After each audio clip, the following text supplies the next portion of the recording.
नमस्कार। आज हम एक अहम मसले पर बात करने वाले हैं, ईरान और इजराइल के बीच जो जून 2025 में सीधा टकराव हुआ। हमारे पास एक विश्लेषण है, ईरान इजराइल संघर्ष और स्थिरता। इसी के आधार पर आज हम समझने की कोशिश करेंगे कि यह सब क्यों और कैसे हुआ और अब हालात क्या हैं। बिल्कुल। और ये समझना जरूरी है कि ये जो टकराव था ये अचानक से नहीं हुआ, इसकी एक लंबी पृष्ठभूमि है। 1979 की ईरानी क्रांति के बाद से ही अब देखिए दोनों देशों के बीच तनाव रहा है। हाँ, मतलब धर्म, क्षेत्रीय राजनीति और सबसे बढ़कर ईरान की परमाणु महत्वाकांक्षाएं, है ना? बिल्कुल। और ये तनाव सिर्फ बयानबाजी तक ही सीमित नहीं था।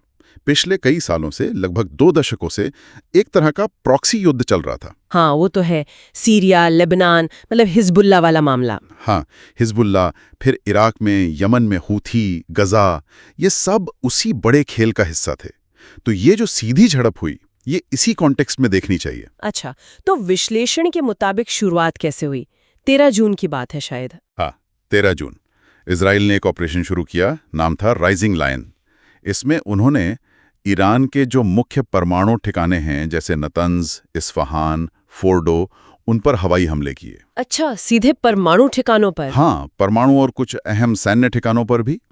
यहाँ तक कि मिसाइल लॉन्चर्स और कुछ वैज्ञानिकों और कमांडरों को भी निशाना बनाया गया। और ईरान का जवाब? जाहिर है उन्होंने जवाब दिया होगा। फौरन ईरान ने भी मिसाइलें दागी, ड्रोन हमले किए।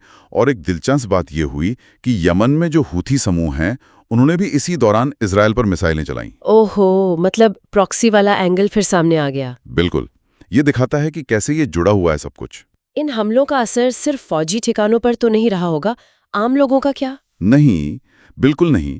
आम लोगों पर बहुत गहरा असर पड़ा। ईरान में, खासकर तेहरान और उसके आसपास के इलाकों में, एक डर का माहौल बन गया। लोग शहर छोड़कर जाने लगे। बड़े पैमाने पर पलायन हुआ महसूस होने लगी। और दूसरी तरफ इजराइल में, वहां भी तो मिसाइलें गिरी होंगी। हाँ, बिल्कुल। जैसे विश्लेषण में जिक्र है, बियर्शबाह शहर में सुरोका अस्पताल है, उस पर भी हमला हुआ। कई लोग घायल हुए। तो ये दिखाता है कि लड़ाई चाहे कितने भी दिन चले, इसका मानवीय पहलू कितना गंभीर हो सकता है। सही बात है। इसके बाद अमेरिका भी इसमें शामिल हुआ है ना? हाँ, फिर अमेरिका सीधे तौर पर इस संघर्ष में उतरा। 21 और 22 जून को अमेरिकी और इजरायली लड़ाकू विमानों ने मिलकर ईरान के परमाणु ठिकानों पर फिर से हमले किए। Fordow, Natanz, Isfahan. दोबारा? इस बार क्या खास निशाना था? इस बार उन्होंने खास तौर पर निशाना बनाया मेटल कन्वर्जन फैक्ट्रीज को, यानी धातु रूपांतरण कारखानों को। धातु रूपांतरण कारखाने, ये क्यों इतने अहम हैं? देखिए, ये वो जगह हैं जहां यूरेनियम को उस फॉर्म में बदला जाता है जो आगे परमाणु हथियार बनाने की प्रक्रिया में इस्तेमाल हो सकता है। अच्छा। तो इनको निशाना बनाने का मतलब था ईरान के परमाणु कार्यक्रम की जड़ पर चोट करना, एक तरह से। अच्छा। और इसके बाद दावे भी अलग अलग आए कि कितना नुकसान हुआ। हाँ, ये बड़ा दिलचस्प पॉइंट है। विश्लेषण कहता है कि इस कार्रवाई के बाद कुछ आकलन ये थे कि ईरान की परमाणु क्षमता बस कुछ साल पीछे हुई है। लेकिन अमेरिका और इजराइल का दावा कुछ और था। हाँ, उनका दावा था कि ये झटका 12 से 15 साल का है। मतलब ईरान का प्रोग्राम 12-15 साल पीछे चला गया। इतना बड़ा अंतर, 12-15 साल बनाम कुछ साल, ये कैसे हो सकता है? यही तो सवाल है। हाँ। क्या ये अलग अलग इंटेलिजेंस रिपोर्ट्स हैं, या फिर ये रणनीतिक बयानबाजी है, या शायद उम्मीदें हैं? ये अनिश्चितता खुद में एक बड़ी बात है। तो ये सब कितने दिन चला? करीब 12 दिन शायद। हाँ, लगभग 12 दिनों की लड़ाई के बाद 24 जून को अमेरिका ने मध्यस्थता की और एक युद्ध विराम करवाया, और दोनों मान गए, ईरान और इजराइल। हाँ, दोनों ने इसे स्वीकार कर लिया। लेकिन ईरान ने साथ में ये चेतावनी भी दी कि अगर इजराइल ने दोबारा हमला किया तो वो जवाब देगा। मतलब भरोसा अभी भी नहीं है। बिल्कुल नहीं। ये दिखाता है कि युद्ध विराम कितना नाजुक है। ये स्थायी शांति जैसा नहीं लग रहा, शायद एक अस्थायी ठहराव हो। तो अभी की स्थिति क्या है जून 2025 के अंत तक? फिलहाल तो युद्ध विराम लागू है। दोनों देश शांति बहाली की बातें कर रहे हैं।